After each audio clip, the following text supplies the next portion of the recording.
The marketplace buzzed with life, its air thick with the mingling scent of roasted plantains, freshly ground spices, and the earthy aroma of clay pots drying in the sun. Nia wove through the crowd, her basket swinging by her side. The vibrant colors of Ankara fabrics and the rhythmic beats of talking drums felt like a pulse running through the heart of the bustling town. This was her favorite part of her monthly trip, leaving behind the quiet predictability of her village to wander the streets of a place where no one knew her. It was here that she could imagine a life beyond the constraints of tradition and the watchful eyes of her family. As she turned a corner, the din of the market faded slightly, giving way to the low hum of voices from a quieter street lined with small shops. A carved wooden sign swinging gently in the Brichukudi caught her eye, Akwe's Corner, a tea shop known for its soothing hibiscus brews. Nia hesitated, then stepped inside, her curiosity leading her once again. The air inside the shop was warm, carrying the sweet tang of dried flowers steeping in clay pots. Nia chose a table near the window, her gaze drifting to the street outside as she sipped her tea. It was then she noticed him, a man seated at a table in the corner, his attention focused on a worn leather notebook. His presence drew her in before she could stop herself. He was striking, not in an ostentatious way, but in the way he held himself. His quiet focus set him apart from the bustling energy of the town. His dark eyes flicked up briefly, catching her gaze, and she felt a flutter in her chest. He smiled faintly, a polite gesture, then returned to his writing. Nia found herself studying him, a man likely twice her age, but with a charm that felt timeless. She told herself it was harmless curiosity, the kind that filled the void of her ordinary life. Yet, when he glanced at her again, holding her gaze a moment longer this time, she knew something had shifted. Nia finished her tea and stood to leave, but her steps faltered as she passed his table. "Excuse me," he said, his voice low but steady. She turned to find him looking up at her, his notebook now closed. "You seemed lost in thought. A rare thing in a place like this." She smiled, unsure of what to say. "I suppose the tea helps," she replied, her tone light. He gestured to the empty chair across from him. "It's a good place to think. Join me, if you'd like." Nia hesitated, her instincts warring with her curiosity. But something about his calm demeanor reassured her, and she found herself sitting across from him, her basket set carefully at her feet. They talked for hours, the conversation flowing as easily as the tea. She learned his name was Chokudi, and he had recently returned to the region after years away. He was vague about his past, but his words carried the weight of someone who had seen the world and its complexities. Nia told him about her life in the village, how she often felt stifled by the expectations placed upon her, the unspoken pressure to marry, to conform. Chukudi listened intently, his gaze never leaving hers. "You remind me of someone I once knew," he said softly, a wistful smile playing on his lips. "Someone who saw the world as more than what was in front of them. Did they find what they were looking for?" Nia asked, leaning forward slightly. Chukwudi's smile faded, replaced by a shadow of something she couldn't name. "Not entirely," he said after a pause. "But they found pieces of it along the way." The afternoon slipped into evening, the golden light of the setting sun streaming through the window. When Nia finally stood to leave, Chukwudi rose as well, his movements unhurried. He reached into his pocket and pulled out a folded piece of paper. "If you ever feel like having another cup of tea," he said, holding it out to her, "you know where to find me." Nia hesitated before taking it, her fingers brushing against his. The contact was brief, but it sent a warmth coursing through her. "Thank you," she said, her voice soft. She turned and left the shop, her thoughts racing as she walked back to the bustling market square. The note contained only an address, written in neat, precise handwriting. Nia tucked it into her basket, telling herself she might never use it. But as she made her way home under the glow of the moonlight, the memory of Chukwudi's gaze lingered, igniting something she couldn't quite name. The days after Nia's meeting with Chukwudi passed in a haze of routine, but her mind remained restless. She found herself returning to the quiet tea shop in her thoughts, replaying their conversation and the moments when his gaze lingered just a second too long. The slip of paper with his address stayed tucked away in the fold of her journal, a secret she wasn't ready to share even with herself. It wasn't until a week later, on a quiet evening when the sky blushed with the hues of twilight, that Nia made her decision. She sat by the river near her home, the gentle murmur of water providing a rhythm to her thoughts. The pull toward Chukwudi was magnetic, a force she couldn't explain but felt powerless to resist. By the time the first stars appeared, she was already walking the narrow path leading to the address he had given her. The streets were quieter than usual, the village settling into its nightly rhythm. She told herself it was just curiosity, a chance to recapture the spark of their conversation, but the quickening of her heartbeat betrayed her. The house was modest yet inviting, its walls painted a warm shade of ochre that seemed to glow in the fading light. Nia hesitated at the door, her hand hovering over the knocker. Before she could summon the courage, the door opened, and there he was. Chukwudi's expression shifted from surprise to something softer, a faint smile curving his lips. "I didn't think I'd see you again," he said. "I wasn't sure I'd come," Nia admitted, her voice barely above a whisper. "Well," he said, stepping aside, "you're here now." The inside of Chukwudi's home was as unassuming as the man himself. Shelves lined with books and a few carved wooden statues hinted at a life rich with experience. A simple woven mat lay on the floor near the window, where the soft glow of a lantern illuminated the room.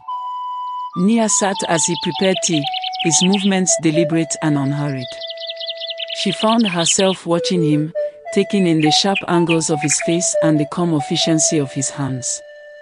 When he finally joined her, setting 2 clay cups on the table between them, the room seemed to shrink, the air thick with unspoken tension. "Tell me more about your life," Chukwudi said, leaning back slightly. "What do you dream about?" The question caught her off guard, but she answered without hesitation. "I dream about living," she said. "About seeing a world that doesn't feel so small." Chukwudi nodded, his gaze thoughtful. "And what holds you back?" Nia hesitated, her fingers tracing the edge of her cup. "My family," she said finally. "They mean well, but they want a life for me that I'm not sure I want for myself." Chukwudi's expression softened. "That's a burden many carry. The weight of expectations can feel unbearable, especially when they don't align with who you are." Nia looked up at him, her heart twisting at the understanding in his voice. "What about you? What brought you here?" He paused, his eyes darkening. "A need to start over," he said simply. Their conversation stretched into the night, the tea forgotten as they spoke of dreams, fears, and the lives they wished they could lead. The intimacy of their words felt as powerful as any touch, drawing them closer with every moment. When the silence finally settled between them, it wasn't uncomfortable. It was charged, the air crackling with unspoken desires. Nia found herself leaning slightly forward, her breath catching as Chukwudi mirrored the movement. Their lips met softly at first, the kiss tentative and exploratory. But it deepened quickly, a surge of emotion and longing overtaking them both. Chukwudi's hand cupped her face, his touch warm and grounding, while Nia's fingers clung to his shirt as though anchoring herself to the moment. When they finally broke apart, their foreheads rested against each other, both breathing heavily. Nia's cheeks burned, but she didn't pull away. "This isn't something I expected," Chukwudi said, his voice low. "Neither did I," Nia replied, her own voice trembling. "But it feels right." Chukwudi pulled back slightly, his gaze searching hers. "There's so much you don't know about me, Nia. So much I haven't told you." "Then tell me," she said softly. "I want to know everything." The days that followed were a blur of stolen moments and growing intimacy. Nia and Chukwudi's meetings became more frequent, their bond deepening with each encounter. They met in secret, at his home, on the outskirts of the village, even by the river under the cover of darkness. Each moment felt like a rebellion against the constraints of their world. But Chukwudi's hesitations grew more apparent. He would pull away after their most tender moments, his expression shadowed by an emotion Nia couldn't quite name. When she pressed him, he would deflect, his words vague but his affection undeniable. For Nia, the secrecy added to the thrill. The idea of having something all her own, hidden from the prying eyes of her family and the village, was intoxicating. But beneath her excitement lay a quiet unease, an unspoken fear that the fragile world they had built could shatter at any moment. The secret of Nia and Chukwudi's growing bond wove itself into the fabric of their lives, creating a parallel existence hidden from the prying eyes of the world. They navigated this clandestine terrain with the precision of dancers, their meetings carefully orchestrated and their words chosen with care. Yet, with every passing day, the stakes rose, and the thrill of secrecy became intertwined with an underlying tension neither could ignore. Nia found herself returning to Chukwudi's house more often, drawn by the sense of refuge it offered. It was a space removed from the expectations of her family and the judgment of her community, a place where she felt truly seen. Chukwudi, for his part, welcomed her presence with a quiet joy that softened his usually guarded demeanor. One evening, as the sun dipped below the horizon, Nia arrived at his home after sleeping away from her mother's watchful eye. The sky was painted in hues of gold and violet, the air warm and heavy with the scent of blooming hibiscus. Chukwudi greeted her at the door, his expression lighting up in a way that made her heart race. "You're becoming quite bold," he said, stepping aside to let her in. Nia smiled, her pulse quickening at the teasing edge in his voice.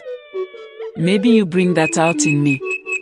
Chukwudi chuckled, but there was a flicker of something in his eyes, an unease he quickly masked. Later that evening, as the soft glow of the lantern bathed the room in golden light, Nia and Chukwudi sat together on the woven mat by the window. She leaned against him, her head resting on his shoulder as his hand traced idle patterns on her arm. The quiet between them felt comfortable, the weight of their unspoken fears momentarily forgotten. "Do you ever think about the future?" Nia asked, her voice barely above a whisper. Chukwudi hesitated before answering. "Sometimes," he said. "But the past has a way of casting long shadows." Nia frowned, lifting her head to look at him. "What do you mean?" Chukwudi's gaze drifted to the window, his expression unreadable. "There are things about my life I haven't shared with you, Nia. Things that might change how you see me." "Then tell me," she urged, her voice steady. "I want to know you, the real you." Chukwudi sighed, his hand dropping to his lap. "I will," he promised. "But not tonight." Nia studied him for a moment before leaning back against him, her resolve softening. Whatever secrets he carried, she trusted him to share them when he was ready. Their meetings weren't confined to Chukwudi's home. On quieter nights, they ventured to the riverbank, a place where the stars seemed brighter and the world felt farther away. One such night, they sat together on a large, flat stone, their feet dangling over the water. The moon cast a silver glow on the river, its reflection rippling gently with the current. Chukwudi reached for Nia's hand, his touch warm and grounding. She looked at him, her heart swelling with a mixture of affection and yearning. "You make me feel alive," she confessed, her voice trembling with the weight of her words. Chukwudi turned to her, his expression softening. "And you remind me what it's like to dream." Their lips met in a kiss that was both tender and urgent, the cool night air wrapping around them as they lost themselves in each other. The intimacy of the moment was heightened by the knowledge that it could not last, a fleeting taste of a forbidden connection. The most unforgettable encounter came during a village celebration. Nia and Chukwudi, careful to keep their distance in public, found themselves drawn together by chance. As the festivities spilled into the night, a sudden downpour sent the crowd scattering for shelter. Nia and Chukwudi ended up in a small, dark storage room on the edge of the square, their only light the faint glow filtering through the cracks in the wooden door. The air was thick with humidity, their breaths audible in the enclosed space. "Of all places to get caught in the rain," Nia said, her voice tinged with nervous laughter. Chukwudi didn't reply immediately. Instead, he stepped closer, the proximity causing her pulse to race. "Sometimes, the universe has its own plans," he said quietly. The charged atmosphere between them became impossible to ignore. Nia felt her resolve crumble as Chukwudi reached for her, his hand brushing her cheek. The touch ignited something raw and undeniable, and before she could think, their lips collided in a kiss filled with longing and desperation. In the darkened room, their emotions spilled over in a moment of intense intimacy. It was as if the storm outside mirrored the tempest within them, a collision of passion, fear, and an unspoken awareness that this might be the last time they could share such closeness. Her heart begins to pound. She stood there, feeling a desire run from her heart to her chest and down toward her inner thighs.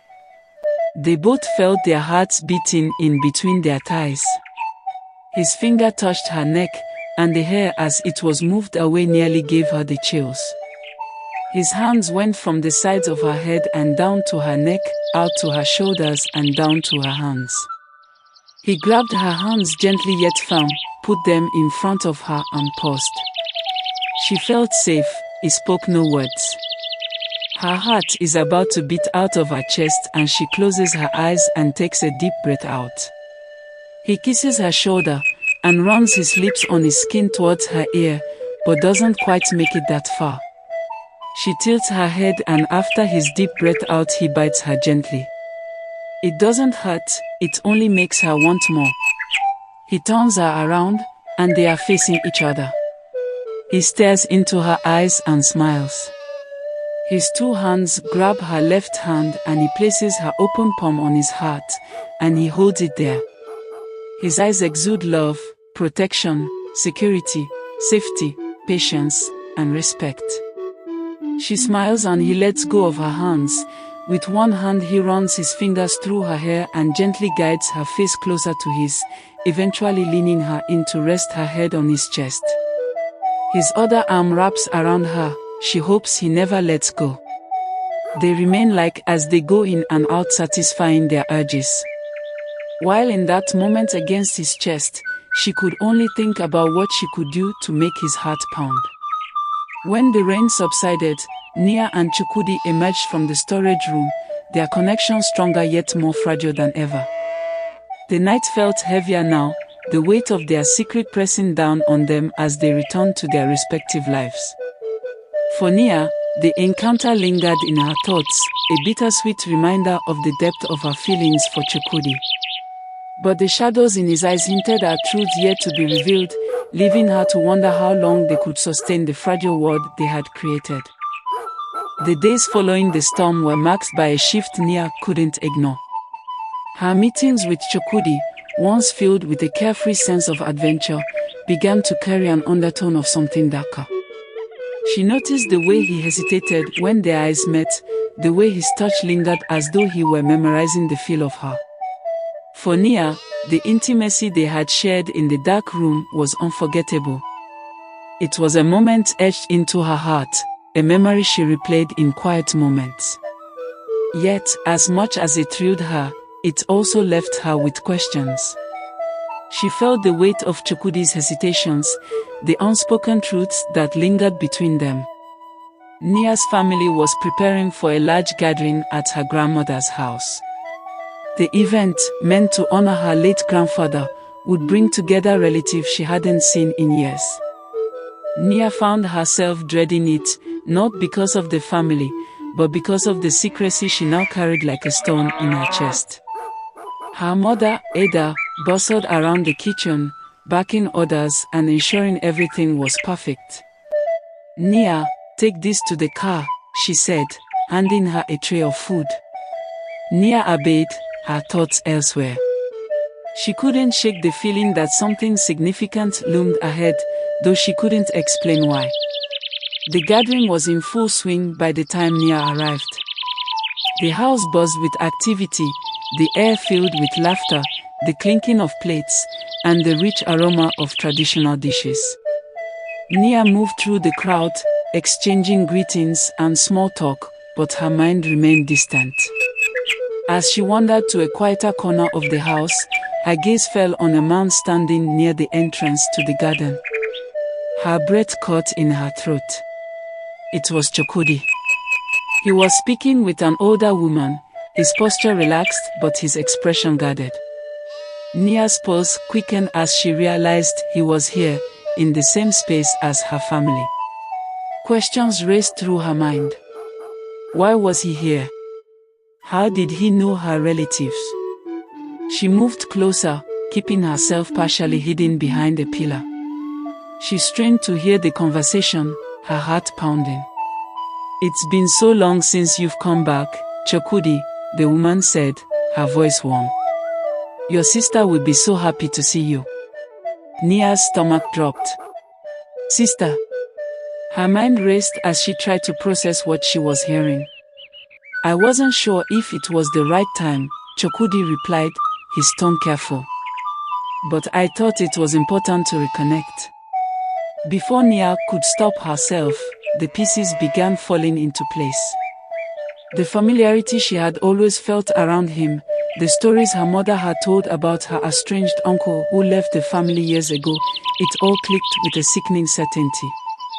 Nia retreated to the back of the house, her chest heaving as the truth crashed over her. She felt dizzy, her thoughts spiraling out of control. Chukwudi was her uncle, her mother's brother, the man who had vanished from their lives before she was born. As the noise of the gathering faded into the background, she heard footsteps approaching. She turned to see Chukwudi, his expression dark with concern. "Nia," he said softly, stepping closer. "Are you all right?" "Don't," she said, her voice trembling. "Don't come any closer." Chukwudi froze, his brows furrowing. "What's wrong?" "You're my uncle," she said, the words escaping her lips like a dam breaking. "You've known, haven't you?" Chukwudi's face fell, his silence confirming her suspicions. He ran a hand over his face, his shoulders sagging. "I didn't know at first," he admitted. "Not until after things had already begun." Nia stared at him, her heart breaking under the weight of his words. "And you didn't tell me?" "I didn't know how," he said, his voice thick with regret. "I didn't want to hurt you, Nia. I thought I could figure out a way to end it without destroying you." Tears blurred her vision as she shook her head. "You should have told me the truth." The confrontation left both of them reeling. Chukwudi kept his distance for the remainder of the gathering, his demeanor distant and withdrawn. Nia avoided him entirely, her emotions a tangled web of anger, betrayal, and sorrow. That night, after the gathering ended, Nia returned to the riverbank where they had shared so many moments together.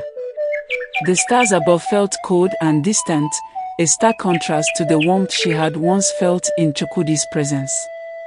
As she sat on the stone, staring at the rippling water, she heard footsteps behind her. She turned to see Chukudi, his expression heavy with regret. "I'm leaving," he said simply, his voice low. "It's the only way to fix this." Nia felt a pang in her chest, but she nodded, knowing it was the right decision. "Will you ever come back?" "I don't know," he admitted. "But I'll always carry the memory of you, Nia. You've changed me in ways I can't explain." He reached into his pocket and pulled out a small wooden carving, a dove, its wings outstretched. "I made this for you," he said, placing it in her hands. "To remind you of peace, even in the chaos." Nia stared at the carving, tears streaming down her face. "Goodbye, Chukudi," she whispered. "Goodbye, Nia," he said, his voice breaking. As he walked away, the night seemed to close in around her. The love they had shared was gone, but the lessons it left behind would shape her forever. The morning after Chukwudi's departure, the village was alive with its usual rhythm, but for Nia, the world felt muted. The vibrant colors of the market stalls and the hum of life seemed dulled, as though her heart had sapped the brightness from everything around her. Chukwudi was gone, and with him, the secret that had tethered them so tightly together. Nia avoided her family for days, retreating into solitude to process what had happened. Her mother, Ada, noticed her withdrawal but attributed it to fatigue from the recent gathering. Nia clung to this misunderstanding, using it as a shield against any probing questions. At night, she lay awake, her fingers tracing the delicate wooden dove Chukwudi had left behind.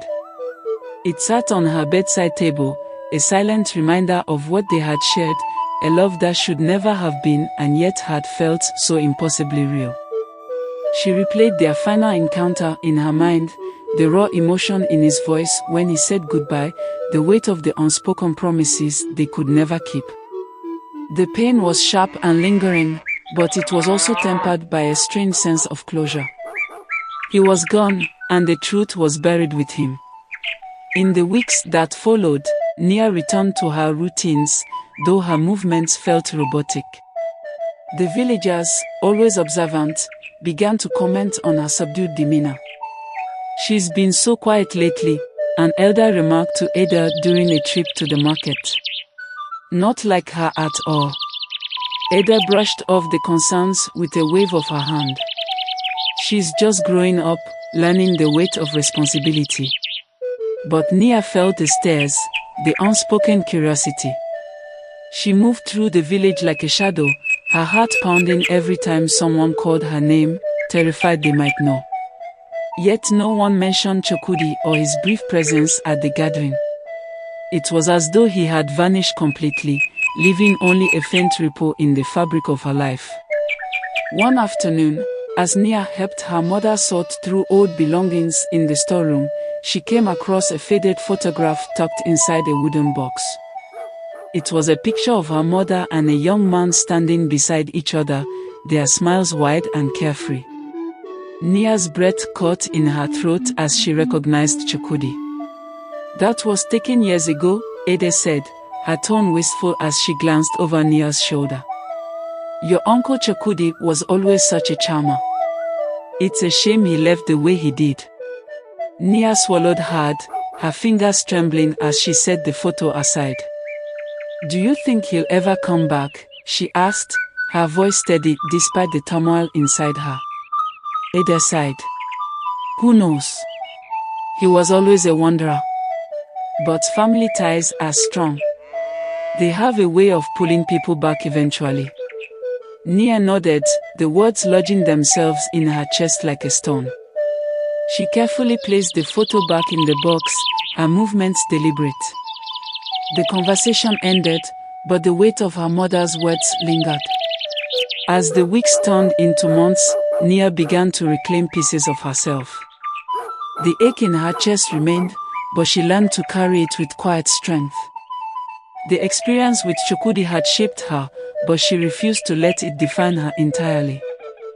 She threw herself into new pursuits, learning to weave intricate patterns from her grandmother, assisting her mother with the farm, and spending more time with her cousins. Slowly, the vibrancy she had lost began to return, though it was tinged with a newfound maturity. Nia made a choice to keep the truth about her relationship with Chukwudi hidden, not out of shame, but out of a desire to protect her family. She knew the devastation it would bring, the fractures it could cause in a family that had already endured so much.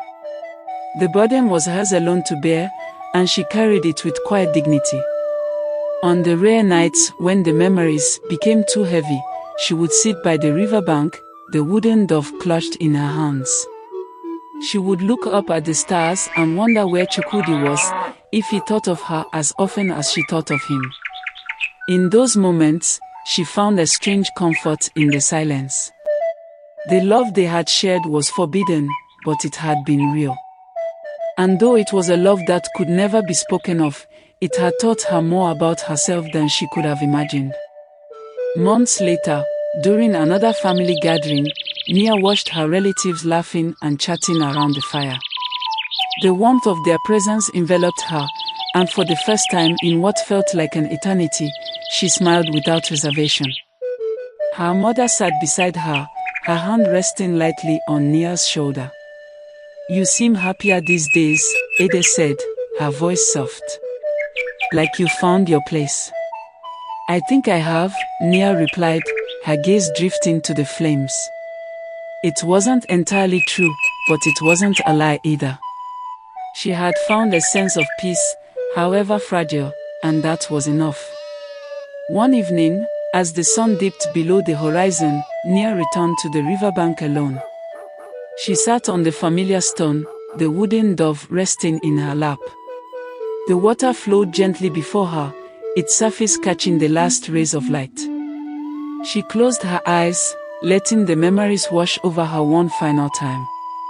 The laughter, the stolen moments, the heartbreak, they were all part of her now, woven into the fabric of who she was. As the first stars appeared in the sky, Nia stood and placed the dove carefully at the edge of the river. The current carried it away, its small form drifting into the distance. She watched until it disappeared, a bittersweet smile on her lips. It was time to let go.